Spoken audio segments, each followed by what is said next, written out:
സ്വന്തം അച്ഛൻ കാലിൽ വീണ് യാചിച്ചപ്പോൾ, സ്വന്തം അനുജത്തിമാരുടെ കണ്ണുനീര് കണ്ടപ്പോൾ, അർദ്ധപട്ടിണിയിലായിരുന്ന കുടുംബത്തെ രക്ഷിക്കാൻ ഞാൻ ആത്മഹത്യ ചെയ്യായിരുന്നു. ഒരു ഭർത്താവിൽ നിന്ന് ലഭിക്കേണ്ട ഒരു സുഖത്തിനും കെൽപ്പില്ലാത്തൊരു പുരുഷനെയാണ് ഭർത്താവായി സ്വീകരിക്കേണ്ടതെന്ന് വിവാഹത്തിന് മുൻപേ ഞാൻ അറിഞ്ഞിരുന്നു.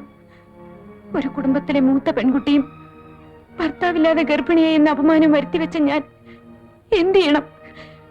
വിനുവിനെ കൊല്ലണമെങ്കിൽ കൊന്നോളൂ, പക്ഷെ ദയവീതി ഇവരും പോലീസിൽ അറിയിക്കരുത്. ആ ഡോക്ടർ അത്ര ക്രൂരനാണ്. എന്താ ശ്രീദേവി പറയുന്നത്? വിനു ജയിലിൽ പോയത് ശരിയാണ്, പക്ഷെ ഗർഭിണിയായിരുന്നു ഞാൻ. പ്രസവിക്കുന്നവരെ അനുഭവിച്ച യാതനകൾ എന്തൊക്കെയാണെന്ന് വിനുവിനറിയാമോ? വിനുവിന്റെ കുഞ്ഞിനെ ഞാൻ കൊന്നില്ല, ഞാൻ നൊന്ത് പ്രസവിച്ചു.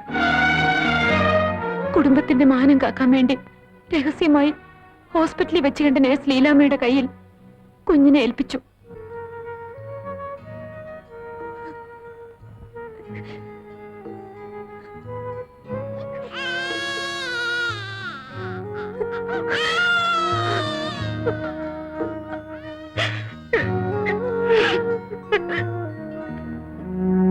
നമ്മുടെ കുഞ്ഞിന്ന് ഡോക്ടറുടെ കയ്യിലാണ്.